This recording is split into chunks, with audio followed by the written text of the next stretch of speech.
I think the only superpower I have is I can look at businesses completely different. I love that you are just mentioning being innovative, because I really think that's what makes most businesses successful too, is you're bringing something, a need to the market in a different way. What are they doing now? What's the masses doing? And how could I do a twist on it to be different than everybody else? Looking at things a little bit different with a very open mind. And I think the challenge in most people who want to be entrepreneurs is they're blocked. Their fear, and they're blocked with creativity, and you have to be open, because the people who've made it big in the world look at things differently. Amazon, PayPal, all these things that came out, back in the 90s with the internet, were all people that looked at it and said, well, what if we did it this way? And that to me is, it's the reason why I've been successful.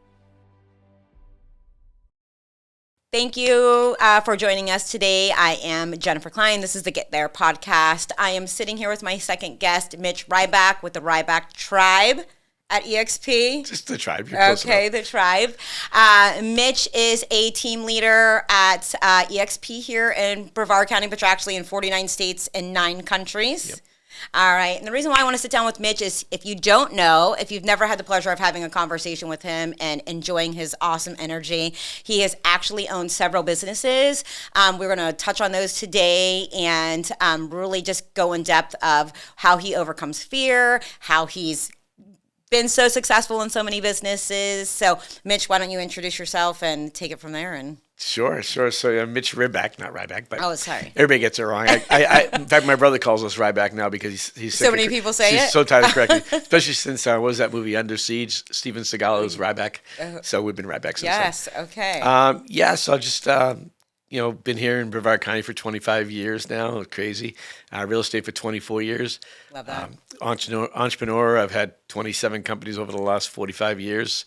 I know I don't look that old, but I am. And it's been a blast. I mean, it's been really hard. It's been really fun. I cried a lot. I laughed way more. I stress out a lot. I have a lot of fear, and you have to overcome. But, being an entrepreneur it's a unique type of person. And Absolutely. I teach a lot of entrepreneurs, mostly in the real estate field these days, how do you get there? How do you overcome those fears? How do you do all that stuff? But I've owned everything you can possibly think of. I've owned a restaurant. I was the third paintball business in the country. I was the first online dating service in the world. I've had a flower business. I've had marketing and advertising agencies. I mean, there's not much I haven't done. I've had a real estate team. I've had a real estate brokerage. I've had a title company. I've had a mortgage company. You've done it all. I've done You're it all. a jack of all trades. I've done and it I love all, that yeah. about So you. that's probably why I'm still struggling. No, I'm kidding. Well, I love it. Well, what that tells me is you're actually not afraid to do something new and to try something new. And I think that's what holds so many people back, is just that fear of letting go and pursuing your dreams. So what's it like for you when someone brings a new business proposition to you? Like, what's that thought process of whether you're going to move forward or not? Like, Sure. Well, analyzing that. I have to look at. I think the only superpower I have is I can look at businesses completely different. So I'll give you an example of that. When I got into real estate, I learned really quickly not to do what people who didn't sell houses told me to do. Yeah. And that's who gave me the most advice. Yeah. For people that didn't sell houses. They told me not to do open houses. Well, I sold 36 homes my first year. 28 were from open houses. Yeah. And I knew nobody here except for my girlfriend, who's now my wife, and she lived with me. Yeah. So she wasn't buying anything. So I just look at things a little bit differently. In January of 2002, I started my internet journey with real estate, which again, everybody told me not to do. And I was analyzing other real estate websites, and nobody made people register on their websites. I'm like, why are people not doing that? Sounds ludicrous now. Right? And so I did, and I can't tell you how many realtors called me and yelled at me. I can't believe you make people register on your website. I'm like, I can't believe you don't. Mm-hmm. So when I sit down with any business, I look at it and I go, all right, well, what are they doing now? What's the masses doing? And how could I do a twist on it to be different than everybody else? So that was, I think, I sold 36 homes my first year, 50 my second, 80 my third, 80 my fourth, and then started my team and then my brokerage. So I just, again, looked at it different. But even when I had my brokerage, I was the first one doing really internet lead generation, lead conversion. We were the first one hiring inside sales agents. Back then, people flew in from all over the country. I coached a lot of agents back then, or teams and brokers actually, on how to do an inside salesperson for their brokerage or team to generate more, to convert more leads. Then I became the godfather of internet lead conversion.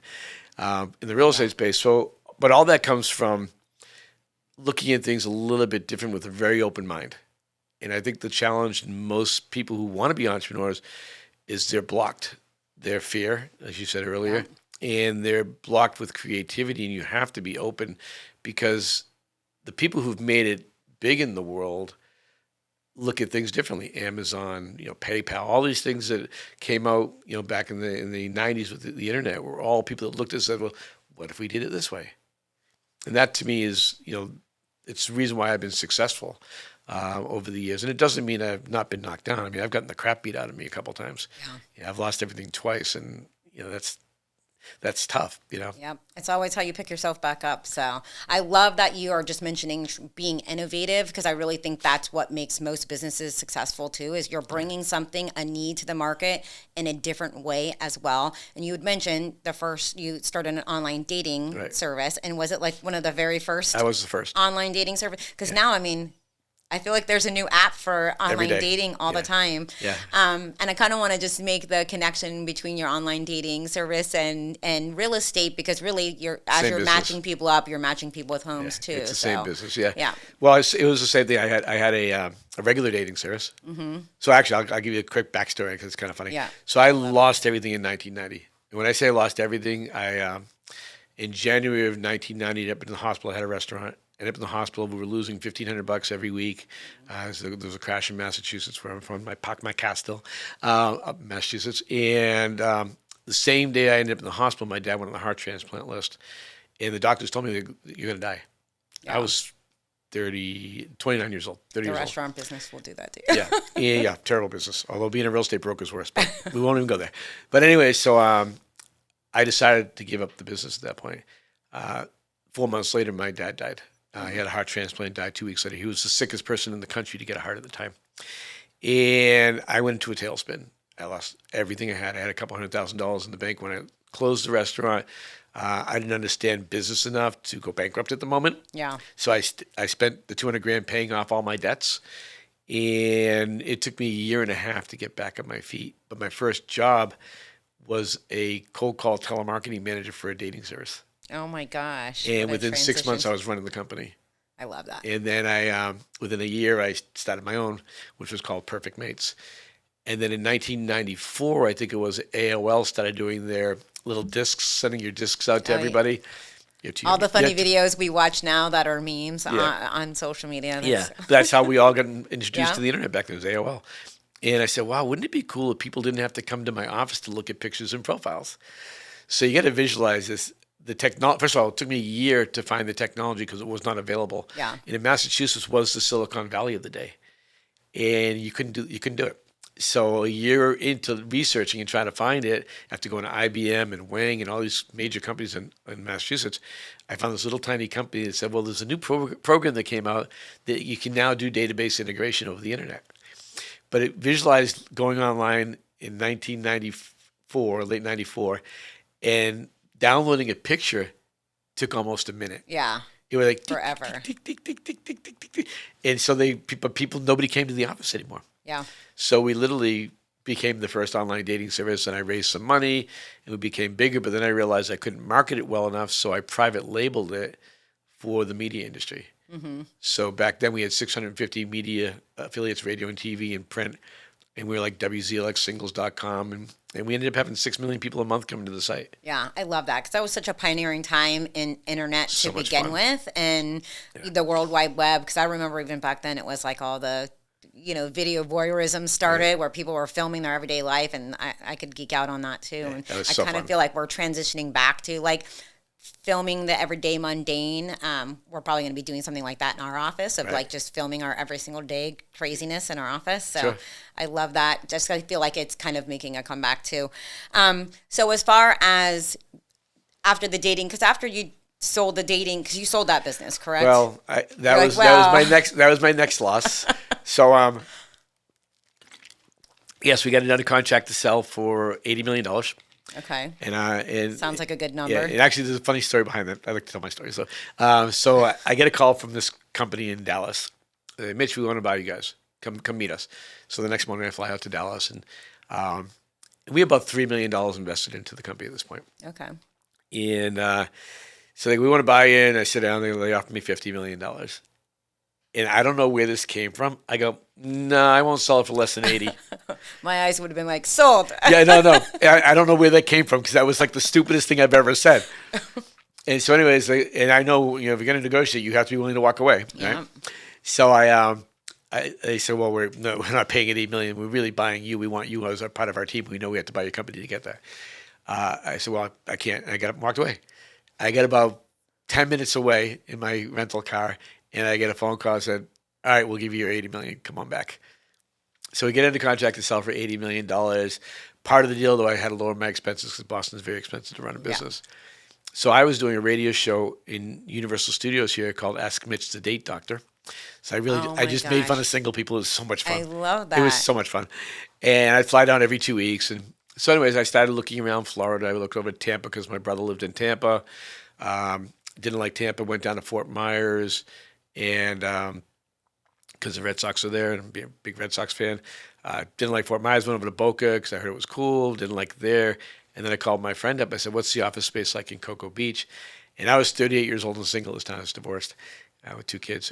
And she goes, $12 a foot. Well, that's free. Yeah. Right? You're like, whoa. So I go over there and she meets me over there. And we've been friends for a few years, but we were both married when we met. And I'm looking at girls in bikinis from the office. I'm like, no brainer. I'm here. And then she told me she was separated, and it's my wife now. We've been together ever since. Oh, I love that.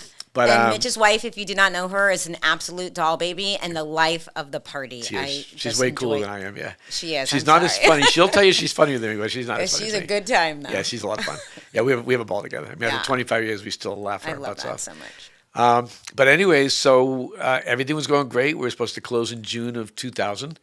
And for those of you that remember who are old enough, in April of 2000, the internet bubble burst. Yeah.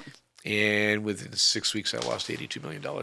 Oh my gosh. Yeah. It was, so that 50 million one, taking it and getting that deal done sooner probably would have. Well, if we had closed 2 months earlier, we wouldn't be sitting here talking today. Yeah. You'd have a whole different life. Yeah, we had $80 million, I had a couple $1 million in stock, but all my stock money was all invested in my friends' companies because we all became friends. Everybody in the internet space back then all knew each other.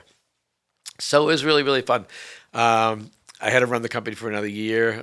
When everything fell apart, I literally didn't get out of bed for 3 days. I drank like a fish, bawled my eyes out a lot. And then I remember walking by this big wall, ceiling to the floor mirror. I walked by there and looked at myself and just started laughing.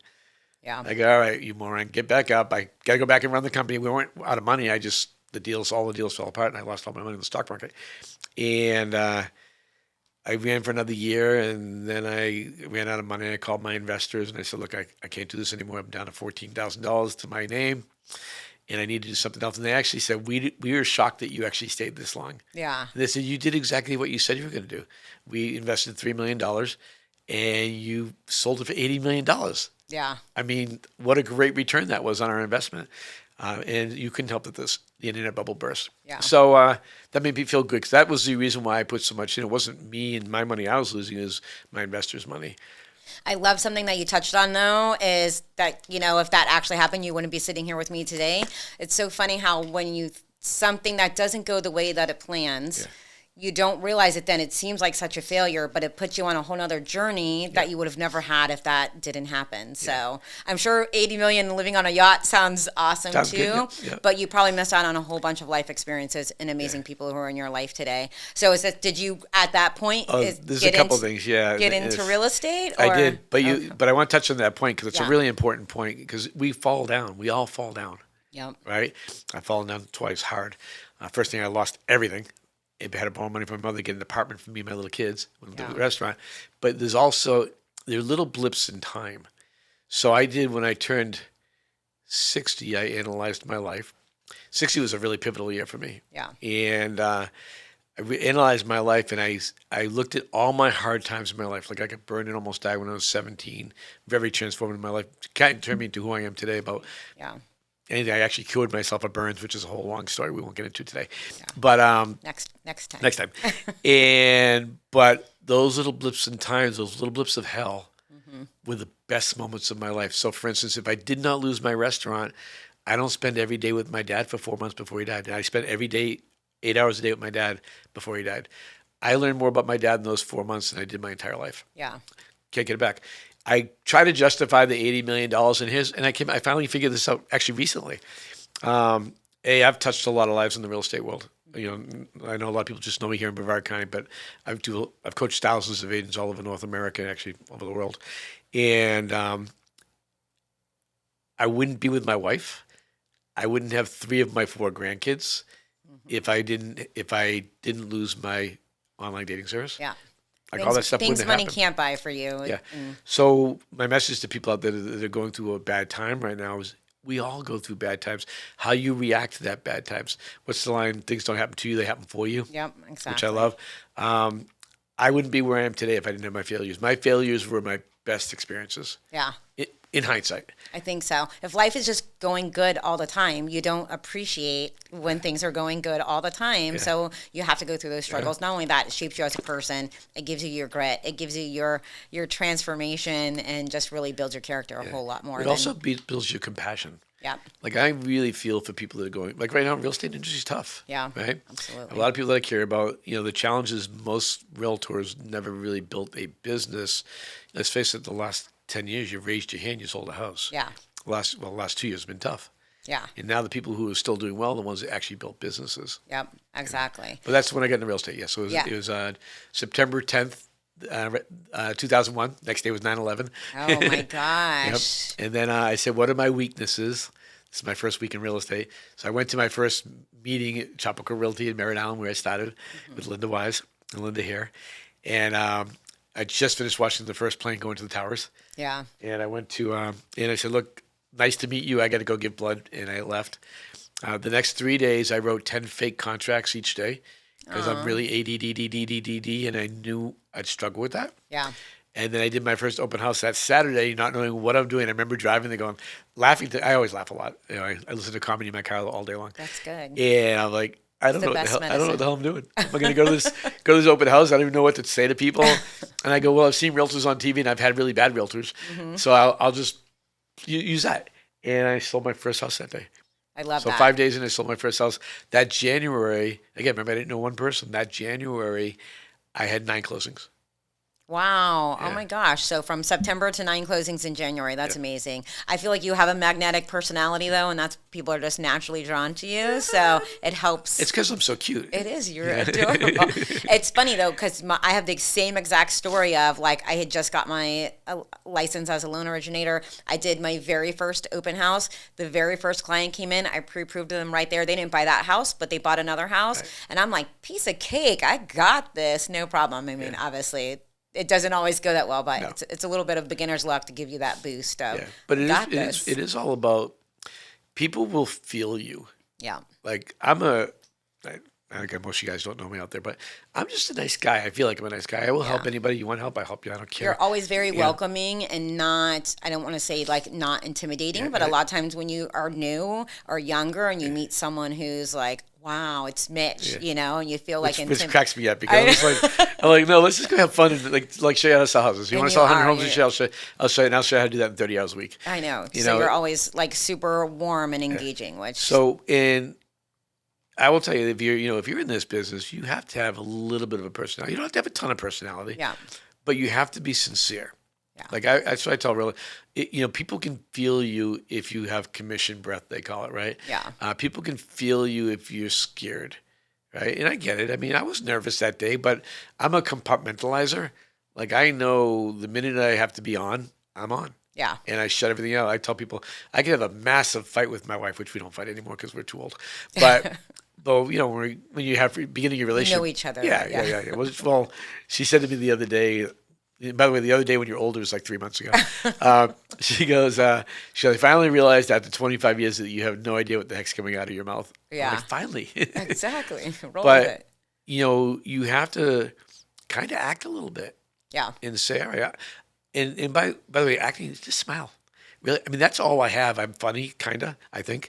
And I smile. Yeah. Like you'll never see me not smiling. That's why I have all these wrinkles. I mean, I smile and that invites people in.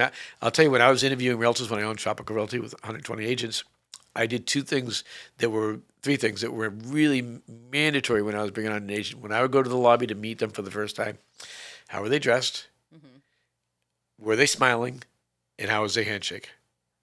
I like If that. they weren't dressed properly, and by the way, I'm not saying dress like I'm always in a suit, I'm always dressed professionally, but I don't care if you're in a pair of shorts and a polo shirt, look professional, right? Yes. I don't have a problem with that. If they weren't smiling, that's the first impression everybody's going to get of them. And if they had a weak handshake, that's the first impression people are going to get.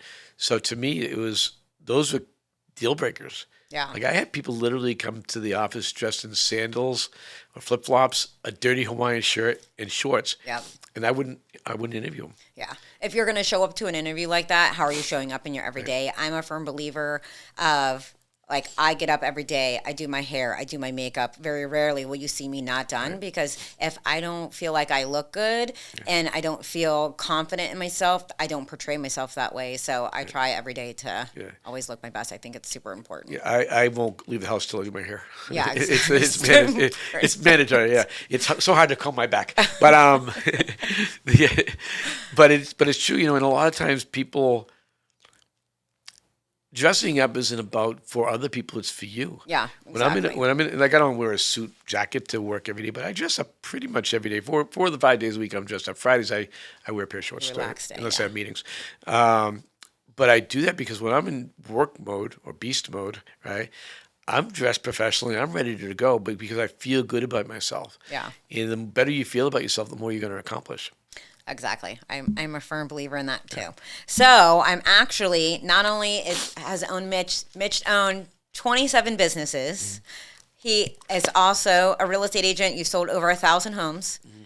You have a team of 2,100 agents underneath you in EXP organization. He is also an author. Yep. And you're now writing your third book. No, that is my third. This is so you have now a fourth book coming out. I'm writing my fourth book now. Okay, amazing. So can you tell me a little bit about the books? I know we have the Big Lie that you're telling yourself. So you can tell me a little bit about this one. Yeah. So, the first one was called 100 Mile Per Hour for Real Estate, and I based it on how I speak. That's why that was the title. Was based on how fast I talk, 100 miles an hour, and that was really my internet stuff. Okay. And that was 2008. 2015, I wrote, and I just finished rewriting it actually, a book called So You Have Your Real Estate License Now What? And that's really made for agents that are new or newer or kind of stuck. Yeah. And that's done really well. I did write a little side book in between, which I didn't tell you about. It's called The Rockstar Sales Guide. I love that. Don't do chicken. If you don't know, Mitch is also a rock star, and I've seen him perform, so I can vouch for his rock stardom. Yes. I used to have hair down here. I used to be cool before this happened. But it's called The Rockstar Sales Guide. Pardon my French, but don't do chicken shit marketing. Okay, yeah. And then it's only a 3-page book. The first page says don't email. The second page says don't text. I won't say the exact words, but third page says pick up the effing phone.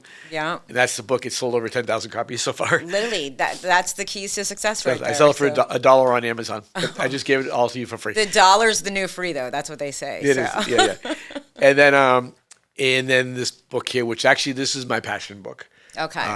I wrote The Big Lie because we're taught in real estate, sell a lot of homes. I did that. Start a team. I did that. Start a brokerage. I did that. It was wrong. I was going to say, it's all lies. It's all a lie. So you sell 80 homes a year, you know what you're doing? You're working 100 hours a week. Yeah. Right? And if you're running a business working 100 hours a week, you don't have a business. You have a crappy job. And I talk about that in the book.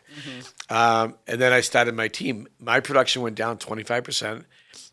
It didn't increase 50% because of my income went down having my team. Yeah. Right? And then I met with a team recently that I'm working with, and they made, with 10 agents, $50,000 last year on the team. Yeah. So then you start a team, then you need more revenue.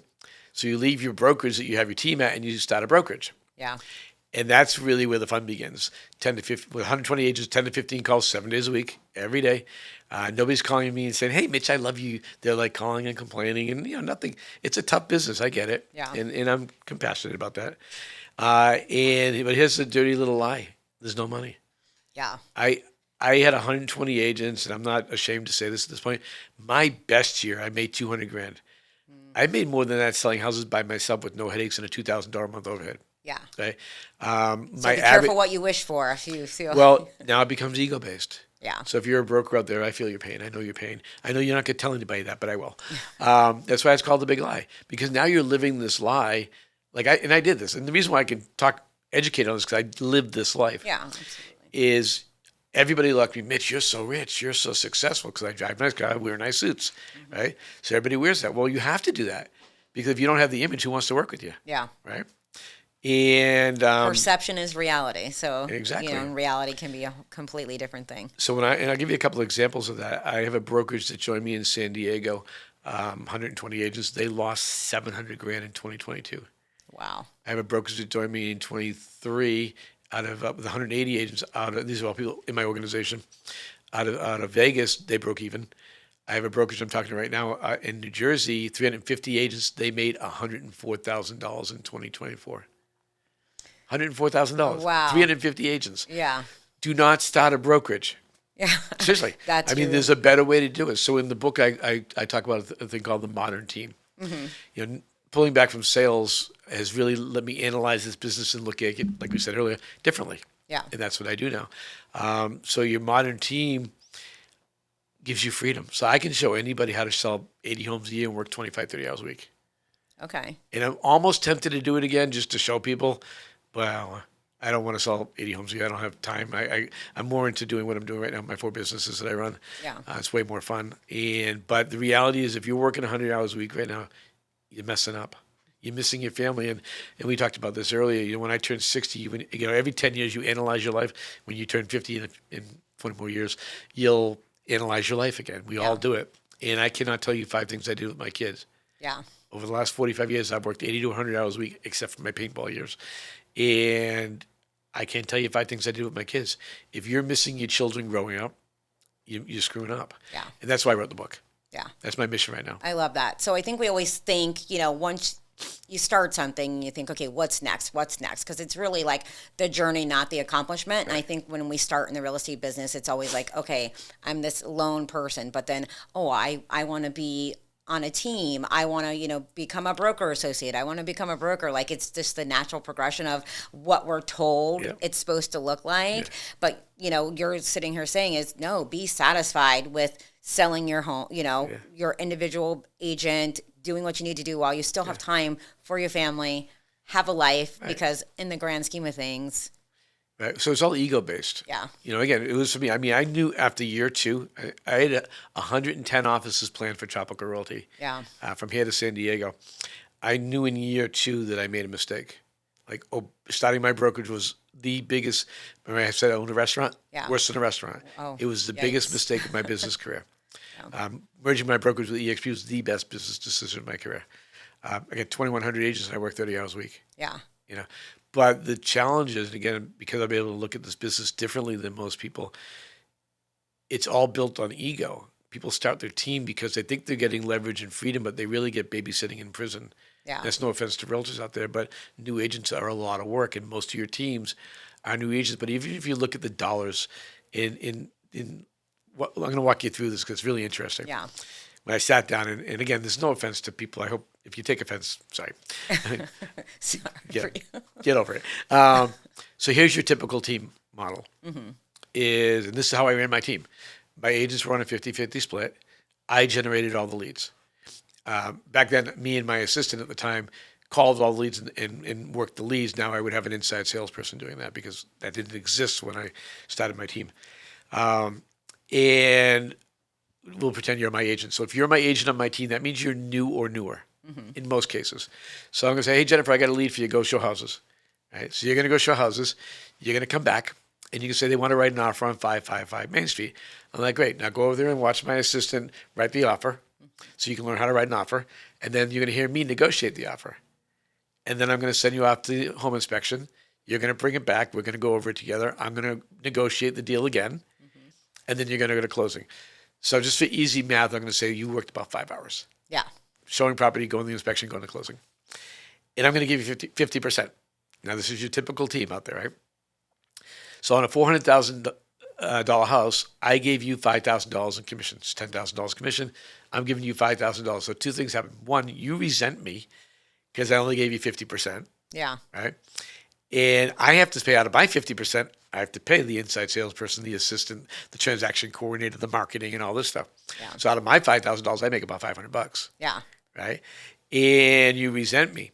But think about this from a business standpoint. So if you're actually a business person, I want you to understand this number. I paid you $1,000 an hour to go open doors. Yeah, I was about to say I would have been happy with $5,000. That's for the stupidest 5 hours. business model in the history of business models. Yeah, It is. Sorry. I mean, it's just so. And I deal with teams every single day. I have 6 teams right now. I'm transforming into this new model because it's the stupidest model. And then the worst part, and you know this if you're a broker or team leader, you work really, really hard to teach. I'm going to teach you how to be successful, Jennifer. You're going to get to here, and then you're going to say, Mitch, you're the best mentor I ever had. Bye. yeah, And that's our business. yeah. And It happens a lot for sure. I don't think people are prepared for that. Yeah, And it's a very emotional thing. People, I did. I took it very personal when you left me. I don't now. Yeah. Really, bye, go, have a nice life. I'm here if you ever want to come back. But the reality is brokers and team leaders are devastated when these people that they thought were loyal to them yeah. leave. I think it's the difference of when it's your team or your business, it's your heart and soul, and you're pouring into your people that you bring on versus the team member who's on, it's not theirs. So they're dreaming about their own thing and what they want to do, and they can be easily swayed. And it is a hard thing to get over where it truly isn't a you thing, it's a them thing. It's usually something in them that's making them want to go somewhere else, and not that you've not done something for them. So Well, what I come down to, and this is how I dealt with it, is I said, why do people leave? You either fire them, they quit, they die, or they retire. Yeah. One of those 4 things can happen with every single person that works for you right now. And, excuse me, and they're leaving because they think it's a better opportunity for their family. yeah, You can't get upset with that. You left, if you're a team leader or a broker, you left wherever you were yeah, for you and your family. They're doing the same thing. So I don't ever get upset. I'm always like, now, I mean, first 5 years I owned Tropical Realty. I'm like, bye, you're not allowed to come back. See ya, have a Yeah. nice life. I was not very nice. I wasn't mean, but I wasn't nice. Now it's like, hey, I wish you the best, have a great life. And I'm brutally honest, though. yeah, Like, if I will tell them, it's not me, it's not EXP why you failed. yeah. If they're leaving because they didn't sell any houses, Yeah. it's you because you failed. This business is 100% about the effort that you put in. You have no one else to blame if you're not successful. I mean, it boils down to that for sure. So Now, they might not have had the right guidance. They may not have had the right systems, or the right mentor or whatever. The challenge, again, for most brokerages, especially your 10 to 15 agent brokerages, if you have 15 agents, that really means you have about 3 to 5 agents to sell. Yeah. And you have to sell full time to pay the bills. Yeah. Or you're going to go broke. Absolutely. It's a job that takes 100% of your attention too. I do believe so. As far as I feel like a lot of people in the beginning try to do different businesses at the same time, and really it's like you got to give it your all when you're jumping into it. So Well, that's any business. I know. Yeah. Absolutely. If you're not putting your all into your business, and by the way, it doesn't mean 100 hours, which is what I've Yeah. learned over the years. I'll tell you, and I want to give everybody this tip because it's very important. The best business thing I've learned in my life is time blocking. Yeah. If you look at my calendar, I mean, I literally work 60 hours a week in 30 hours Yeah. because I time block. And so I'm really good at that. I'm not really good at a lot of things. I'm really good at time blocking. And I do hour blocks. I do 45-minute, whatever I'm doing, whether it be a meeting or working on something. I have 15 minutes left over to respond to text, email, phone call, or play my guitar. Yeah. So I think time blocking is so great. And I was actually just listening to another podcast a few weeks ago, and I wish I remember the name to give them a shout out. But they said the most profound thing to me is if you say, okay, I have 2 hours to do this task, it's going to take you 2 hours to do that task. If you say I have 30 minutes to do that task, it's going to take you 30 minutes. So time blocking and really figuring out how much time you need to devote to something and then moving on. It's something I need to work on. everybody does. And I tell you, realtors in particular. Yeah. Because we're so distracted by this. I have squirrel brain because I'm being pulled 50 different directions. So that's really, There's a great video out there called Time Management for Billionaires by Chet Holmes. Okay. So Chet Holmes wrote the book called The Ultimate Sales Machine, which is a great book on sales, probably the best sales book I've ever read. All these good tidbits, write those down. Yeah, write that down. But time management for billionaires, and especially if you're a team leader or a broker, but even as an agent, we all get these gutter minutes. So as an agent, you get the phone call, right? You drop everything for the phone call. That's your standard that you set. If you answer the phone or answer text instantly every single time, that's the standard. Your voicemail should say, if you're getting my voicemail right now, I'm I'm with the customer and I'll call you back as soon as I can. Yeah. If it's, depending what time you work till, like I worked till 8 o'clock. That was my thing. After 8 o'clock, I did not answer the phone. Yeah. And I didn't answer the phone before 8 o'clock. Because if you did, that's the standard you set. And you're going to have to start communicating with that person. I ended up setting boundaries because I would be taking phone calls at midnight and all kinds of I did it things. too. So, and then even I always say, like, I could just work in my email all day long, because I get, 500 to 900 emails a day, and I just can't devote the time that it takes to manage that sometimes. So I have to time block for that. So I really want to touch base on, obviously starting 27 businesses. Obviously, all of them probably were not successful. So what is the main advice you would give to someone who has something they want to achieve, or they have, a business they want to start? What would be the number one thing you would tell them? So first thing is, it's going to cost you twice as much to do than you think it's going to cost you. Truth. Big lesson. So if you think it's going to cost you $10,000, it's going to cost you $20,000, $30,000. Yeah. If you think it's going to cost you $100, it's going to cost you $200. I've never, well, I do now, but back then I was always wrong in my estimations. Yeah. And then all my revenue projections cut that in half. Yeah. So if you think you're going to bring in $100,000, you're going to bring in 50. Yeah. So you have to capitalize. I think the biggest problem, and I did this many times, is being undercapitalized. Yeah. In the real estate world, we'll talk about real estate because that's what we're in right now. The challenge people have with real estate is it's a $1,500 buy-in. It's not a lot of money. Yeah. Like I'm going away with my wife to New Hampshire, right? Yeah. For 2 days. It's going to cost us well over $1,500. Yeah. Right. So the first day I started my real estate business, I wrote a business plan. Right, which nobody does. Yep. And I said to myself, I didn't invest $1,500. I invested $250,000.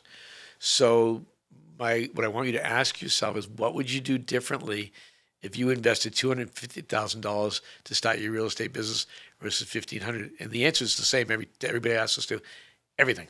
Yeah. You would do everything different.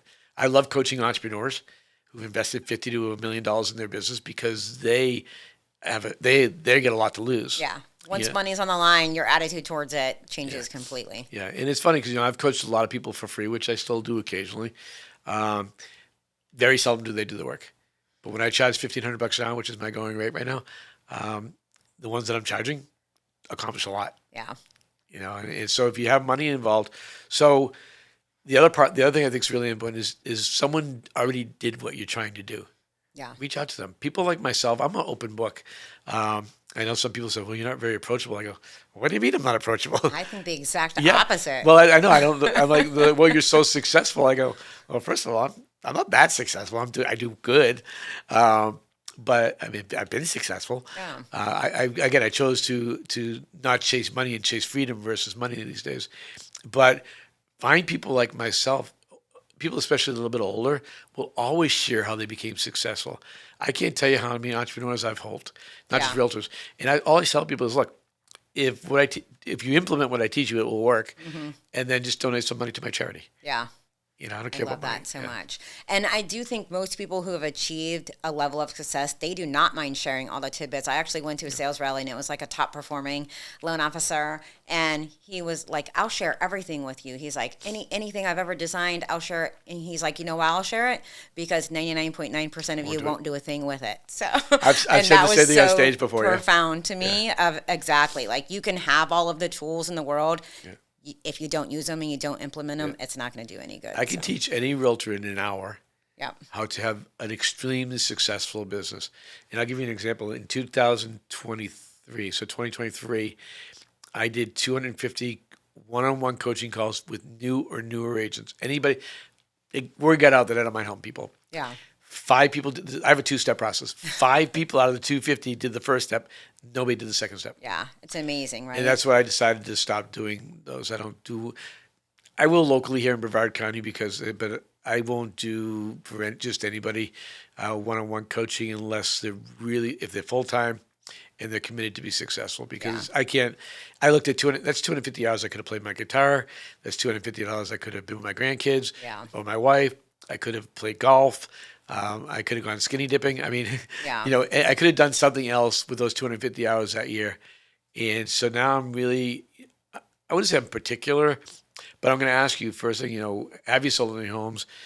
If not, are you working full time? And if you're working full time, what are you doing? Yeah. And one of the exercises I teach especially when I'm talking with high producing agents, we're trying to get their freedom back, right? And in that model, I talk to mostly agents that are doing 50 plus sales a year. And this is a great exercise for everybody. I've done this for myself. Everybody, you should do this. It's great. Track every minute of every day for 7 days, because until you know where you're spending your time, you can't fix your time. Yeah. And it's really powerful. I have an agent I'm training right now. She does about 50, 60 deals a year. She's working 100 hours a week. And we've got her now down to 50 hours. So we cut her time in half. Good. She's because doing we good. realized that 70% of her time was $10 an hour jobs. Yeah. Doing the things that you shouldn't be doing. And I think that's vitally important, especially as you're growing as a producer, is what can you do and what can you delegate out for someone else to do, and having that trust in other people to do that for Well, it's you. trust, and also understand if you're running a business, you have to invest. I mean, I talk to realtors that are making $300,000 a year that don't want to hire a coach, Yeah. right? I'm like, you're going to spend $15,000 for a coach, and you're going to change your life, Yeah. and yet they won't do it. Yeah. Coaches. I mean, I just hired a coach for my coaching business. I'm a huge fan of coaching. Yeah, I mean, I'm I in paid coaching $15,000 myself, for two 1.5-hour meetings. Yeah. I 15 love grand. that. But it saved me a year. Right? Before I got into coaching, my idea, I had never had a business that was any type of success and where I needed to track things or anything of that nature. And so I think the first 2 years, my tracking system was literally sticky notes. And then as I went through my sticky notes, I'd throw them away, and it got to the point of this is ridiculous. I need someone to teach me how to manage this humongous business that I was growing. And coaching by far was the best thing I ever invested. You have to invest yourself to get better. It is. But you also have to make sure you get the right coach. Very true. So I know coaches in our real estate business haven't sold a home, Yeah. right? But they'll teach you how to sell a home. Yeah. I mean, I've sold actually closer to 1,200 homes, but I've done everything you were going to try to do, But there's different ways of doing things. Like I do open houses completely different than everybody else. Yeah. I do internet lead conversion different. One of my favorite ways to generate leads is Starbucks. Like I have an agent in California. One of my agents sells 30 homes a year. All he does is go to Starbucks from 8 to 11 Monday through Friday. On the back of his laptop, it says real estate question, ask me. I love that. That's it. That's all he does. I'm assuming he has amazing random conversations in Starbucks. Well, of course. Well, the cool thing about Starbucks versus anywhere else is people who go to Starbucks at 9 o'clock today, the guy there at 9 o'clock today will be there tomorrow at 9 o'clock. Yep. And you're there every day. So marketing is all about consistency, right? Yep, and If being you're in not front of people's consistently faces. marketing, doing whatever it is, like open houses. I did my first, when I do my open house, I did the same house for 4 months. Every Saturday and Sunday when I first started, because I didn't know anybody. And your goal is to generate one lead per day. Yeah. And I tell people, again, I pull out my phone again, you have more business sitting in here than you'll ever need the rest of your life. Do you have an iPhone? I do. Open it up for a second. I'm gonna do a little exercise and show you guys. Oh my gosh. I want you to go to your contacts.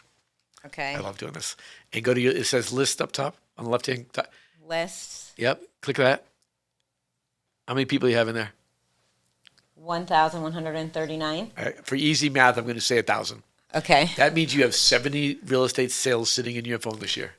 Okay. Right? So 7 out of 100 of your contacts will buy or sell a home this year. I would love to close 70 more deals this But year. nobody does anything. So let's break real estate down really quickly. Okay. We're doing a coaching lesson here for all you guys. I love it. I don't know why we went this way, but we did. So let's understand, why do people use you as a loan officer? Why do people use you as a realtor? There's only one reason.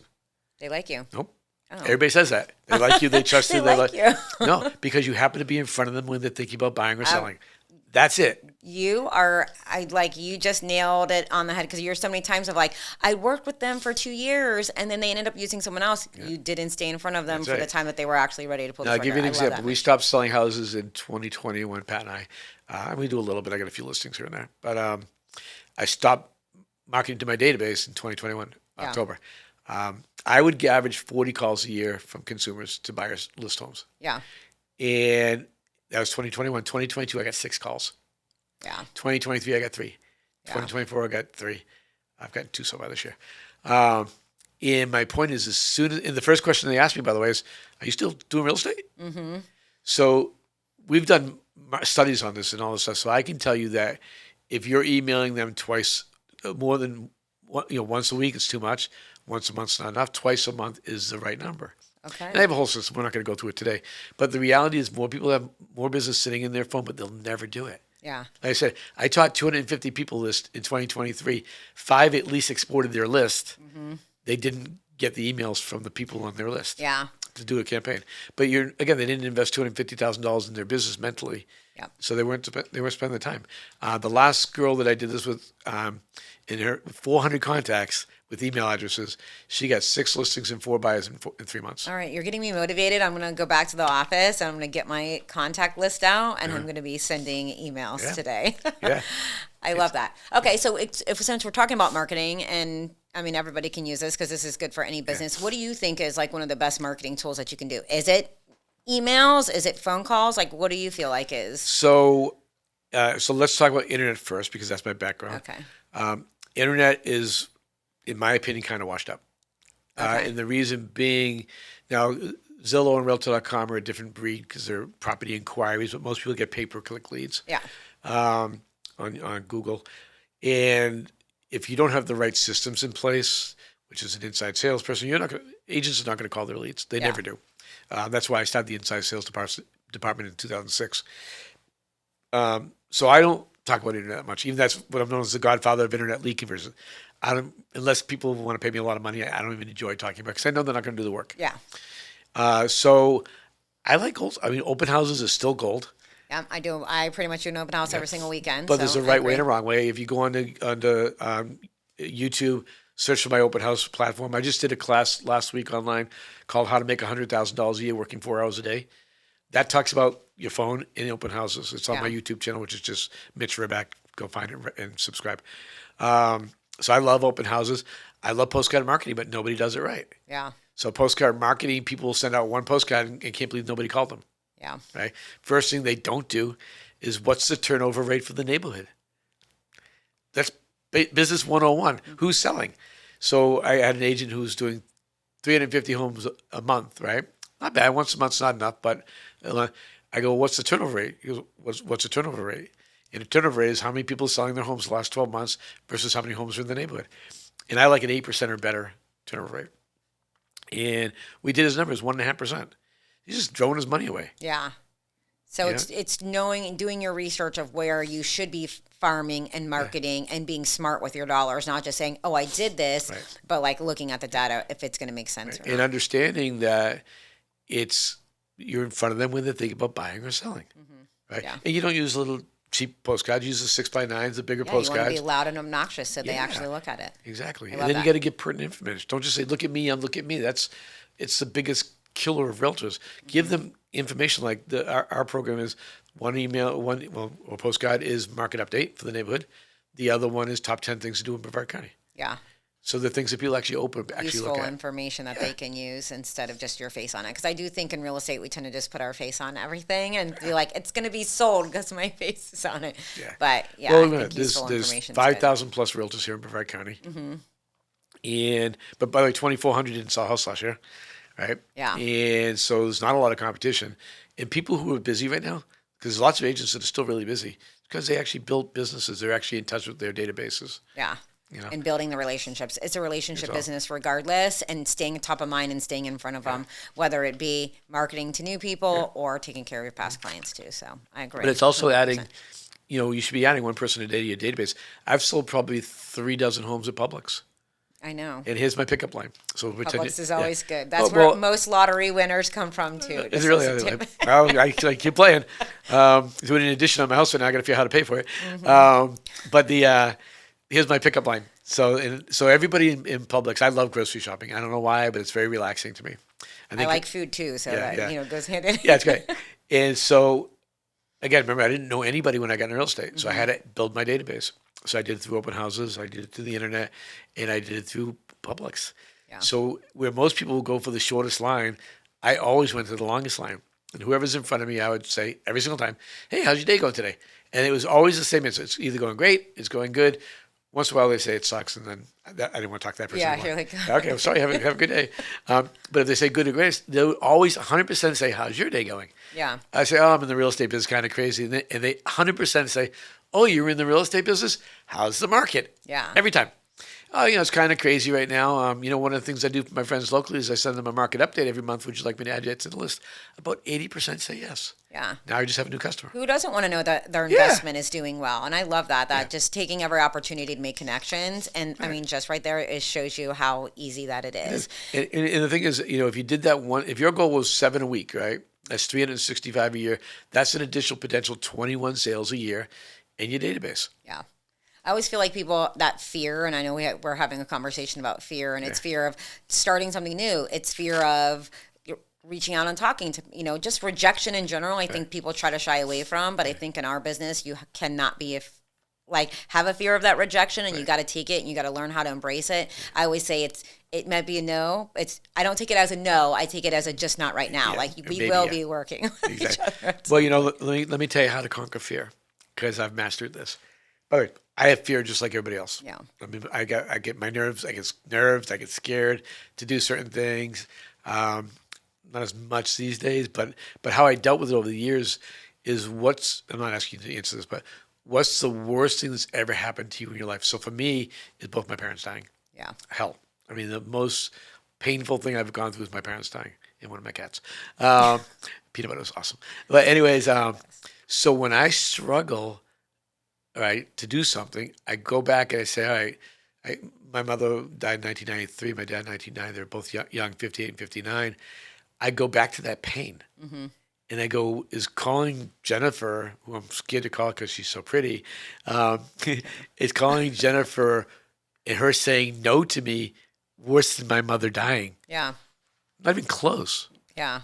Right? So if you have phone, that's how I got past phone reluctancy. Yeah. Like to call my leads. It's not going to be the end of the world. It's not. And the reality is nobody yells at you. Yeah. Now, if you're doing for sale by owners and expires, someone might yell at you, but so what? Yeah. They're on the phone. They're not in front of your face. That's That's right. actually like the least intimidating thing. And again, if you yelled, if I called you as a for sale by owner and you yelled at me, right? Yeah. Like, all right, sorry I bothered you, bye, click. Yeah. And it was that worse than my mother dying. Yeah, absolutely not. Not even close. So I teach people, use the worst pain that you've ever had and channel that into conquer your fear. Yeah, I love that so much. All right, and overcoming fear, I always say, if you're not scared of doing something, it's not worth doing. So I love that. Exactly. So do it. Make your phone calls. Yeah, make your phone Call calls. your leads. Well, you've got to talk to people at Publix. Yeah, you got to get past it, or you're not going to succeed. Yeah. I mean, how much do you want? And look at if you have kids, look at your kids. Yeah. Look at your why. Why do you do stuff, right? Yeah. Wise for sure. If you're looking at your kids to do that, then again, that's why you need to be more efficient with your business and only work 30, 40 hours a week, not 100. But if your why is your kids, it should be your kids. Yeah. And it doesn't need to be your kids. It could be buying a Lamborghini. Your cat. Or buying my cat. Going to, I know I work hard for my dogs. yeah, I do. I want to give my dog a better life. I actually have that in my office. I work hard so my dog can have a better life. So. Oh, that's awesome. I love that. love it. My new book will be I'm going to have it'll be done in the next 3 or 4 months. It'll be called The Big Life for Entrepreneurs. Okay. It'll be based on the E-Myth book by Michael Gerber, a similar philosophy, which is delegation. I'm going to go read that. You need to read that. It's a great book. Yeah. It changed my life. But I really, really, really want to teach people to stop killing themselves. Yeah. And it's all ego. Like when I went through my life building these businesses, I always said, well, I'm doing it for my family. Bullshit. You're doing it for I was doing it yourself. for my ego. Yeah. It wasn't for my family. Yeah. I Or- love this. yeah. We got to save this for the next one. I know. It's like my favorite line, my friend Pete Middleton, one of my business partners, says, he goes, how do children spell love? T-I-M-E. Oh, I know. Powerful, Listen, right? Mitch, you're gonna make me cry. Yeah. Just my son had just said something to me 2 weeks ago. Actually, it was a week ago, and it just messed with me. So just saying that is making me upset. So Well, but and I'll work with you on this, by the way. If you want to work together, Yeah. I'll help you because I love you. You're awesome. I love what you do. You're awesome. And literally, I can look at what you're doing and help you out. Yeah. But do that exercise. That track every minute for 7 days. I am. And when I say every minute for 7 days, and see where you're wasting time, because you can do what you're doing in 30 hours a week. Yeah, I'm hearing you, and I'm I do waste so much time. I need to start being more intentional with it. And make sure there's an ROI. Yeah. If there's no return on investment, I that's been the hardest thing for me to say no. Yeah. Like if there's no return on my investment anymore, unless I really like the person I want to help them, Yeah. I won't do it. I'm a giver like that, and it's really hard for me to say no to people. So, Yeah. But you have to look at is that person, and when I say ROI, I'm not even talking about money. I'm talking about, is it worth Yeah. taking you away from your children? Exactly. Right? Is it worth spending time with your husband, The right? whole aspect, yeah. And your dog. Yeah. I mean, look My at 4 that. dogs. Yeah, 4 dogs. Your dogs. But you got to look at that. Is it worth, it was the hardest lesson I've learned. And it took me till I was 60 to learn it. Yeah. And now I live by it. I won't let people occupy my time anymore unless is a return. And by the way, return on investment could just be that they actually did it and became successful. Like that's a return on investment for my soul. When right? you're helping someone. Yeah, like I don't care about money. Money comes. That's easy. I really care about how do I take anybody from here and get them to here. Yeah. I don't want to take anybody from here now trying to get them to there because in our business they won't do it. Yeah. Yeah. We want to know we're helping the world in some way, shape, or form of our actions every day, whether it's helping other people, helping our families. Yeah. Well, Zig Ziglar says it best: if help enough people get what they want, you'll get what you want. I love that. Yeah, Zig Ziglar is great. All right. Well, it's fine. I just want to do something different. I haven't quite decided how I want to do it. I got to do something that's different. I know I want to do it more entrepreneur than realtors. Yeah. Not that I will bring in realtors that are entrepreneurs because there are a few of them here locally. Yeah. Like I love Kirk Kessel, for instance. Yeah. Amazing. Is a great guy and really successful, and he runs a business. Yeah. Him and Dwayne. But there's Jen Clemens. I love Jen Clemens. She's a great girl. She's an amazing human. There's a bunch of other ones. And then there's a lot of people that pretend they're running businesses. Yeah. They're not. So it's funny because, and I'm not talking schmack, but a lot of real estate agents come to me for their mortgages. And what is also funny is it ends up being a lot of agents that don't even work with me personally for their own business. They're embarrassed of whatever their situation is. And so many times, I mean, these people have not filed their tax returns in 3, 4, 5 years. They've made $300,000-$400,000. They don't have a pot to piss in, no savings, no nothing. Like, and truly they're missing out on educate, like, because they don't even have money to pay their taxes to even file their tax returns. And and here they are, they don't own real estate, they don't They don't build a business. I mean, they need that education. When I talk to, because I'm doing a video series right now, two video series for my coaching, because I'm doing on demand. One is for new agents, based on my So You Have Your Real Estate License Now book, and the other one is based on this book, in the Modern Team Building Freedom. I call it Freedom Coaching. And the basics of just any business is if you get a $10,000 check, everybody spends that $10,000 check. Yeah. You should be taking 30% of that goes into a tax fund. 48%. 30% goes in. Yeah, 30 other percent goes in your marketing fund. Yep. And you pay yourself 40%. That's how you run a business. If you're sitting there spending every $10,000, and by the way, I don't save money. I'm a spender. Yeah. My parents died young. All my relatives died in their 50s. Yeah. So I'm kicking butt at 64. You're like YOLO. And so, but I am about creating memories. And that's it. When you're laying in your deathbed, this is a book called Die with Zero. Another great book. I wish I read one of your age. Yeah. Die with Zero is when you're laying in your deathbed, the last thing you're thinking about is I've got $10 million in the bank. Yeah. You're thinking about, remember I did that with the kids, or I did that with the grandkids. Or everything you didn't do and having regret about it. So. Yeah. And so Die with Zero changed my life. Again, read that in 2021. I went from 60 hours a week to 35 hours a week when I read the day after I read that book. Yeah. I literally changed everything. I went into Pat. I said, Pat, what are we doing? She goes, what do you mean? I go, I'm killing myself here. Why am I killing myself? Yeah. Yeah. And I was 60 years old. I'm like, why am I killing myself? And I go, I don't need to kill myself. Yeah. Why am I doing this? I go, I'm chasing money. I got to stop chasing money. Yeah. I got to start chasing freedom. You got to change something in you of what's important for you. Yeah. So. And you have to. And it's just so many. I'll give you a quickie on this. So I had my paintball business. I made my first $1 million. I was 23 years old. And I was like, all right, awesome. How do I make my second $1 million? Yeah. How do I make my fourth? How do I make my eighth? How do I make my 10th? And then I lost everything in 2000, right? Mm-hmm. Yeah, well, I lost everything in 1990, then I lost everything again in 2000. And I still didn't learn my lesson. And it took me till really understanding at 60, not seeing my kids grow up, that I really learned my lesson. And that's why find the number that makes you happy. Yeah. Right? Chasing money is not the answer because that doesn't ever end. Mm-hmm. Right? Find the number, like it is $200,000 a year, $300,000, $500,000. I don't care what the number is. What's that number that you can enjoy your life? And when your kids are all grown, you want to go make money because your biggest money making years are 40s, 50s, and 60s. Mm-hmm. Right? 20s and 30s, you should not be buying expensive cars or expensive. You want to buy investment property, that's okay. But you should be going to Italy, going to Spain, going to Detroit. I mean, going to Detroit. How did that come in Italy? Well, because it's where all the blues are from, right? Motown, right? But my point is experience things when you're young, because the book Die with Zero talks about your buckets of time. Yeah. Like, for instance, in your 20s, how old are you? Okay, 30s. You can do anything you want physically right now. Yeah. Pretty much. But you're going to start Back feeling to it around 40. You might be feeling it now. Yeah. And at 50, you really feel it. 60, like I went to Red Sox fantasy camp 2 weeks ago, right? And played baseball. I was the fourth oldest guy there, but the oldest guy was 89 years old. Yeah. Playing baseball. Amazing. Right? And another guy was 85. But I will tell you, running to first base is really hard at 64 years old. In the fourth game, I pulled my quad.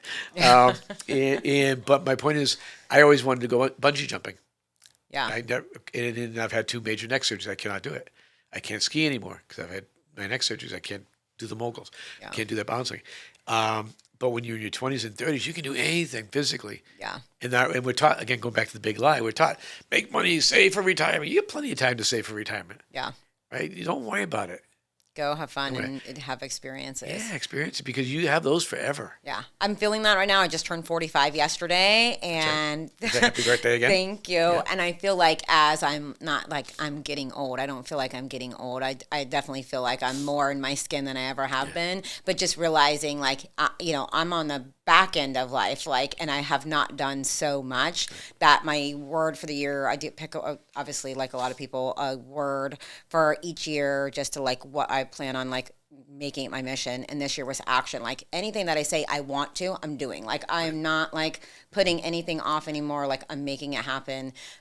So that's really my goal, because I don't want to have any regrets when I'm on my deathbed saying I wish I did all of these things. You got to do it, and you got to experience it, and you got to do it while you're young. We can afford it. If you have kids, memories. Like I have a friend of mine who's totally broke. Yeah. But every time he gets money, so a little extreme for me, the way that he takes them on these amazing weekends. Yeah. Like they'll go down to Miami, they'll go over to Tampa, they'll go to Orlando, 4-5-star hotels, amazing. He's bringing them these amazing memories he's created. Yeah. Now his kids are almost all grown. One's grown, was 19, the other one's 16 or 17. So he goes, next year I'll stop making money for me. Yeah. But meanwhile, he spent every penny he had, and he's 48, I think. Yeah. Right? And so, so he spent his years doing exactly what I tell people to do. Spend your money. Yeah. Right? Now he's struggling sometimes, and, but he gets by because he's a business guy, and he figures it out. Yeah. But he's created these amazing memories with his kids. I'm jealous because I only have a couple of memories with my kids. Yeah. Right? I know. I want more. That was we did we do goal planning each year as a family too, and so one of my goals, because I do not take time off, and obviously my relationships suffer because of it, and I'm like, we're going to take 3 vacations this year, so that's my goal this year. Like literally, I have to write it down and make it my goal to make it happen. So and you just 3 have to vacations. make it happen. Yeah, we're supposed to take a month. We had a month planned for. We were going to we were supposed to go to Barcelona, run around Spain for a little bit, go to Italy and France. And then we decided to do this addition on our house. So unfortunately, we're not doing it this year, but maybe by the end of the year we'll go. Well, I'm just going on a Royal Caribbean cruise. Yeah. but the thing is, when I read that book too, I read that book in August of 21. In September, we took a month. I took a month off. My wife's like, "What do you mean we're going to take a month off?" We had a week's vacation planned in Estes Park, Colorado. I said, "I think I want to drive around the country." She's like, "You don't like to drive 2 hours." I go, "Yeah, I know." And so she up till the day before we left, she goes, "Can't we just fly to these places we're going to go?" I go, "Nope, we're going to drive." And we rented an SUV. We had that rack on the back with all of our clothes. We actually had to buy suitcases when we got to California to fly home. And I got the XM radio for the car, and we didn't turn it on the entire time. I love it. You just we talked the entire time. It was the most, we've done amazing trips. We had some amazing vacations, but probably our best couple of vacation. Yeah. Is we talked for 30 days. I love that. We did 6,200 miles, and we didn't have any plans. We had 4 places we had to stop along the way that we had plans, but we had no plans. We call our trips the no plan plan. Mm-hmm. So even when we go to Europe, like we were going to go to Barcelona for 2 days, we had that planned. And then the rest of it's wherever we end up. Do whatever you want. Rent a car and wherever the wind takes you. I like that. I'm a gypsy soul. My husband is a planner, though, that he would probably lose his mind if he had. No. Thank God me and my wife are the same page. But literally, we would get on our Bonvoy, our Marriott app. Yeah. Like, where's the closest Marriott? My wife would look at the wine glasses to make sure it was a good restaurant. Yeah, you're like, okay, this is good. And she'd go, they have good wine glasses. We can go here tonight. I knew I liked your wife extra. That's what I was planning. But we let life happen. Yeah. Instead of blocking it. And that's what I think a lot of people do is they block life. And let it happen. Like, don't be so organized. You don't have to be that awesome. I call mine organized chaos. Yeah. I'm chaotic, but I'm just I make chaos. it work. I don't have any organization in school. If I didn't have Pat, I have I'd be a people mess. that help me with. Yeah, I do too. Yeah. Exactly. But I will tell you, and I love this line, I will take discipline over motivation any day of the week. I know lots of motivated people, Yeah. but those that are disciplined, like me with my time blocking, Yeah. I will take that any day. People who are disciplined succeed. People who are motivated are always trying to find the next Yeah, motivation. it wavers. Like you need the motivational quotes. You need to be constantly fluffed, and it's not always fluff. Like you got to do the nitty gritty. I had an agent call me a while back. Mitch, I need some motivation. Can I meet with you? I said, yeah. A young kid. He really wants to be a video game player. Good luck. And You should get with my son. yeah. Good luck with that. And there are 6 people that make a fortune doing it, but you're probably not gonna be one of the 6. And I said, well, let me ask you a question. What are you gonna do tomorrow? What are you gonna do the next day? I'm not gonna meet with you every day. Yeah. I go, it's not about motivation, it's about discipline. Yeah. Like if you can sit there and time block and say, look, and you don't time block a lot. If you literally in our business worked 4 hours a day, you'd make a couple $100,000 a year. Yeah. As I came in here today, I said that I'm a granny, and that's it. I'm like literally in bed by 8:39 every day. I get up at 4:30. I'm very regimented with my morning to get started, and My mornings here's my morning. I get up at 5, Yeah. and I go to bed about 9, 10 o'clock every night. I get up at 5. I spend an hour with my dog, drinking a cup of tea, just watching TV shows, at Same. NCIS, or one of my shows. I tape all my shows, Yeah. or not tape them, but you know what I mean, DVR. And then I take my shower. I end with a cold. Well, sorry. Then I do 30 minutes on the Peloton, and then I do some weights for 15 minutes. Then I take my shower. I end with a cold shower every morning for 3 minutes, which is phenomenal. Yeah. And then I drive from Merritt Island to my Suntree office 3 days a week. I'm in Merritt Island twice a week. I listen to comedy the entire way, laugh my butt off. Get to the office. I play my guitar for 30 minutes. I write for 15 minutes a day because big projects you do in little bites, right? Yeah. How do you eat an elephant? One bite at a time. And then I start working at 9 o'clock. Yeah. And that's every day. That's my life every day. And I'm very regimented. It's pretty boring. It seems exciting, but pretty much on an everyday basis, I'm a pretty boring person. Yeah, So. yeah, I'm not boring at all. You're like, I'm not boring. Yeah. I don't understand the whole boring thing. I'm wicked awesome. No, I'm kidding. You are wicked awesome. I love that. Yeah. All right. Yeah. Well, Mitch, this has been incredible. I feel like we could keep talking, but I think day. our hour's up. So, Yeah. but thank you so much for joining me. Super awesome. I mean, you're so inspirational. You're always like just being around you hypes me up. I know I'm going to have a great day today because I got to spend my morning with you. So thank you so much and keep being awesome. And then I want a copy of your new book when that one comes out. You will. Yeah. All right. Yeah. Thanks, Thanks, Anne. Mitch. Appreciate this. This is great. A lot of fun. Awesome.